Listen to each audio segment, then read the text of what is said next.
Muy buenas, un gusto saludarles. Mi nombre es Brian Rendón, estudiante de Contaduría Pública en la Universidad de los Andes. Hoy vengo a hablarles sobre el marco tributario del sector de telecomunicaciones en Venezuela. Primero debemos saber la estructura obligacional del impuesto para entender un poco sobre qué es esta ley. Esta establece una estructura obligacional para los impuestos en el sector de telecomunicaciones, que incluye a quienes prestan servicios de radiodifusión sonora, televisión abierta y otros servicios de telecomunicaciones con fines de lucro.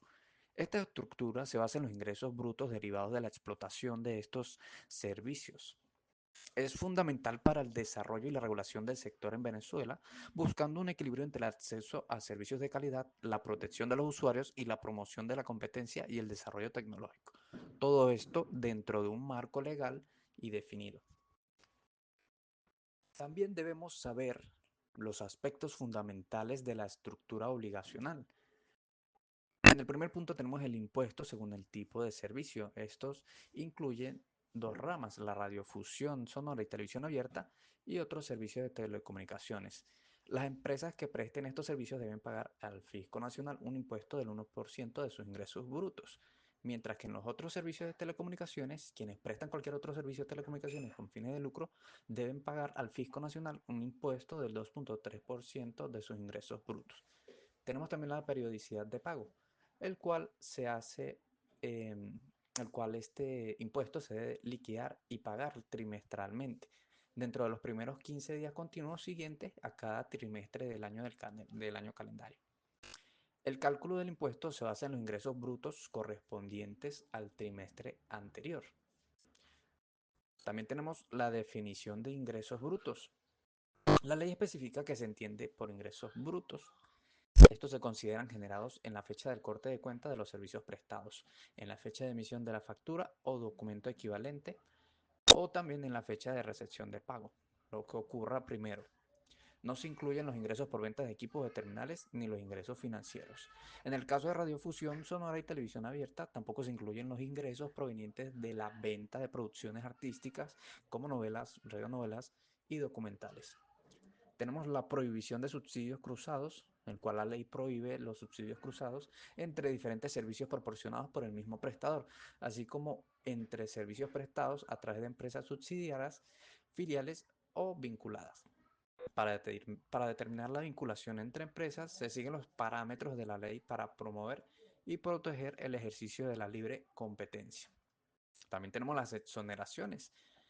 El Ejecutivo Nacional podrá exonerar el pago de estos impuestos a personas naturales o jurídicas que realicen actividades de telecomunicaciones sin fines de lucro y con interés social, así como a los estados y municipios o sus entes descentralizados que cumplan con estas mismas condiciones. Tenemos también las tasas y contribuciones especiales. Además de los impuestos, los operadores de telecomunicaciones con fines de lucro deben pagar una contribución especial a la Comisión Nacional de Telecomunicaciones del 0,50% de los ingresos brutos. Esta contribución se debe pagar en los primeros 45 días continuos del año del calendario. También se deben pagar tasas por habilitaciones administrativas, concesiones, autorizaciones, homologación de equipos, inspecciones técnicas obligatorias y números geográficos o no geográficos, con montos que varían entre 100 y 4.000 unidades tributarias. El reglamento de la ley debe discriminar los montos específicos de estas tasas.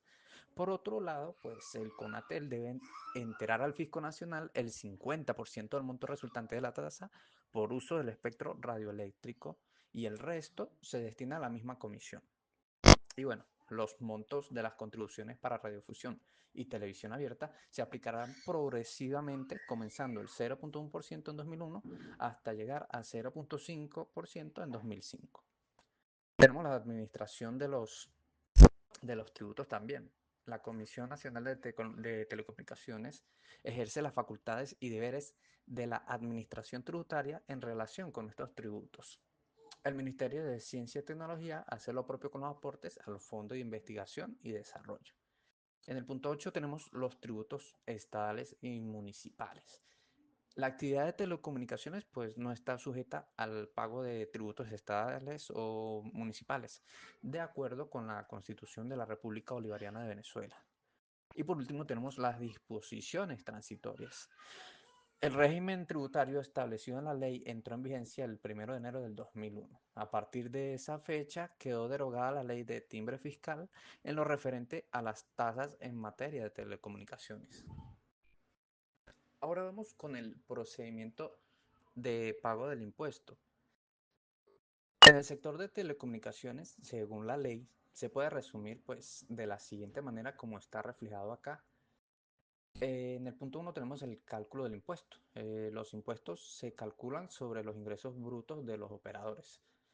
El segundo paso, el impuesto por tipo de servicios, el cual se basa en que el 1% es para los servicios de radiofusión sonora y la televisión abierta, y el 2,3% para otros servicios de telecomunicaciones con fines de lucro. El tercer punto, la periodicidad de pago, el cual pues los pagos se realizan de forma trimestral. El siguiente punto, los plazos de pago. Se deben pagar dentro de los primeros 15 días continuos después de cada trimestre. Luego tenemos la autoliquidación, el cual el pago se realiza bajo la modalidad de autoliquidación. Tenemos también la contribución especial a Conatel. Esto se debe pagar a una contribución del 0,50% de los ingresos brutos a la Comisión Nacional de Telecomunicaciones y también se hace trimestralmente. Tenemos la tasa anual por uso del espectro radioeléctrico, el cual se deberá pagar una tasa anual a Conatel por el uso del espectro radioeléctrico que no puede exceder del 0,5% de los ingresos brutos y el 50% de lo recaudado se destina al fisco nacional. También tenemos los aportes a fondo, donde tenemos dos cosas. Una, el 1% de los ingresos brutos al Fondo de Servicio Universal y el 0,50% de los ingresos brutos van al Fondo de Investigación y Desarrollo de Telecomunicaciones y también el 0,50% de los ingresos brutos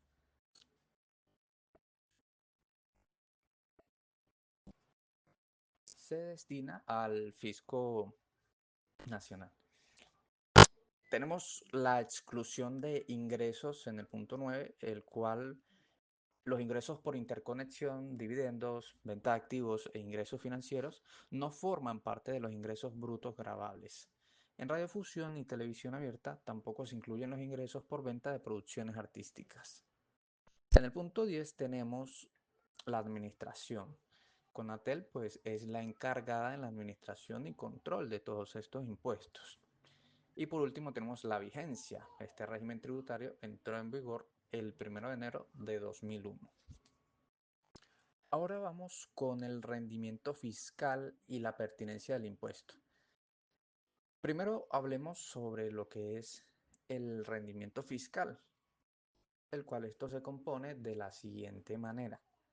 Uno, tenemos el impuesto al fisco nacional, el cual se divide en tres ramas, el cuales son la radiofusión y televisión abierta, el cual se recauda el 1% de los ingresos brutos de estas empresas.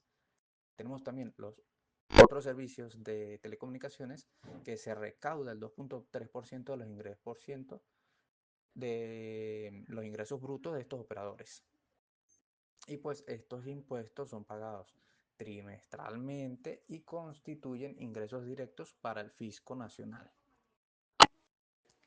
También tenemos las tasas por uso del espectro radioeléctrico, donde los operadores pagan una tasa anual por el uso del espectro, que no pueden exceder del 0,5% de sus ingresos brutos. Y en el caso de radiodifusión y televisión abierta, el porcentaje no puede exceder el 0,2% de sus ingresos brutos. También la contribución especial a Conatel, el cual, como ya sabemos, deben pagar una contribución del 0,5% de sus ingresos brutos a la Comisión Nacional de Telecomunicaciones. También tenemos los, los aportes a fondos especiales que se dividen en dos ramas, el Fondo de Servicio Universal y el Fondo de Investigación y Desarrollo. El Fondo de Servicio Universal, los operadores deben aportar el 1% de sus ingresos brutos a este fondo. Este fondo se utiliza para subsidiar los costos de infraestructura necesarios para el cumplimiento de las obligaciones de servicio universal. Y el Fondo de Investigación y Desarrollo, los operadores deben aportar el 0.5% de sus ingresos brutos a este fondo, el cual este fondo se utiliza para financiar la investigación y el desarrollo en el sector de las telecomunicaciones. Y también tenemos pues la pertinencia del impuesto que se divide en la siguiente rama, como la tengo acá reflejada en, en la diapositiva, el cual tenemos primero el financiamiento del Estado. Los impuestos directos al fisco nacional, así como una parte de las tasas por el uso del espectro radioeléctrico, contribuyen al financiamiento general del Estado. Dos, la regulación y control, donde la contribución especial a Conatel financia las actividades de regulación, control y supervisión del sector, asegurando así el cumplimiento de la ley y el correcto funcionamiento de los servicios. 3. El servicio universal, donde el aporte al Fondo de Servicio Universal garantiza que los servicios de telecomunicaciones lleguen a áreas geográficas con dificultades de acceso, lo que considera un componente de justicia social. 4. Investigación y desarrollo, donde el aporte al Fondo de Investigación y Desarrollo permite la modernización y el avance tecnológico en el sector. 5. Tenemos la promoción de la competencia. Esta ley busca evitar prácticas anticompetitivas como los subsidios cruzados y las posiciones de dominio en el mercado a través de la supervisión de la Comisión Nacional de Telecomunicaciones y la Superintendencia para la Promoción y Protección de la Libre Competencia. 6. Tenemos el fomento de la inversión, donde se busca promover la inversión nacional e internacional para la modernización y el desarrollo del sector de las telecomunicaciones. 7. Tenemos la protección al usuario, donde establece derechos y deberes para los usuarios, así como mecanismos de protección y atención a sus reclamos. Y 8. Tenemos la transparencia y rendición de cuentas. La Comisión Nacional de Telecomunicaciones debe publicar un informe anual sobre los aportes realizados al Fondo de Servicio Universal y los subsidios otorgados. Y también debe presentar informes de gestión. Ahora vamos con un pequeño caso hipotético sobre la ley de impuestos para que más o menos entiendan cómo se hace un ejercicio de, de conceptos de impuestos, cuánto podría aumentar el precio de los servicios, entre otras cosas. El enunciado dice así: la empresa Telecomunicaciones Tigo es una prestadora de servicios de telecomunicaciones en Venezuela que ofrece telefonía móvil, internet residencial y televisión por suscripción. Durante el mes de enero, la empresa generó los siguientes ingresos brutos. Entonces ya acá tenemos los siguientes datos. Telefonía móvil 300.000, internet residencial 200.000, televisión por suscripción 100.000 y el total de sus ingresos brutos fueron de 600.000. Según la ley de impuesto a las telecomunicaciones, la alícuota aplicable es del 2% sobre los ingresos brutos generados por estos servicios. Nos pide, nos dice lo siguiente: ¿cuánto debe pagar la empresa por concepto del impuesto? Y si la empresa traslada el impuesto al consumidor, ¿en cuánto aumentaría el precio de sus servicios? Ahora bien, vamos con la respuesta del ejercicio.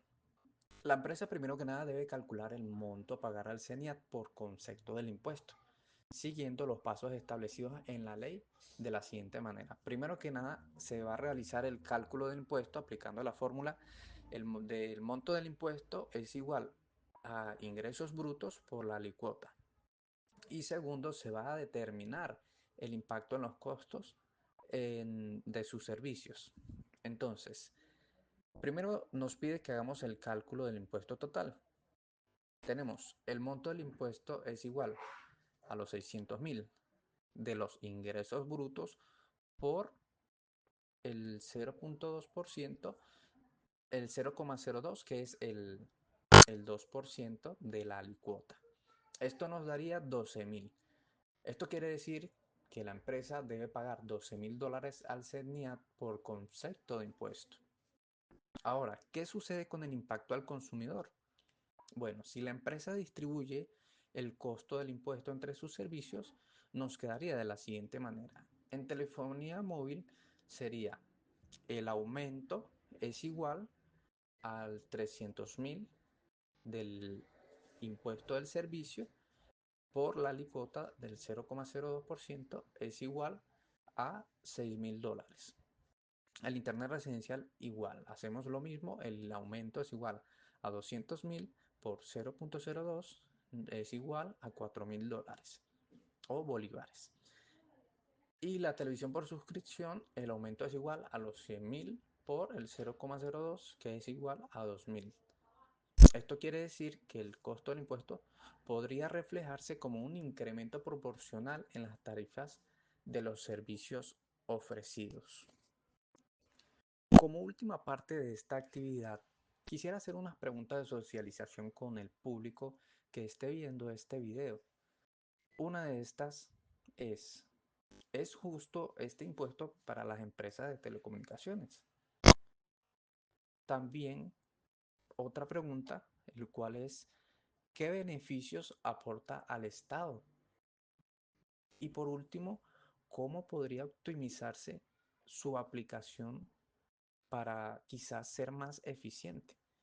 Quiero que la respuesta de estas preguntas me las dejen en los comentarios y también voy a dejar un link de mi blog donde pueden también hacer comentarios y así podemos quizá dialogar y tener un pequeño debate sobre estas interrogantes.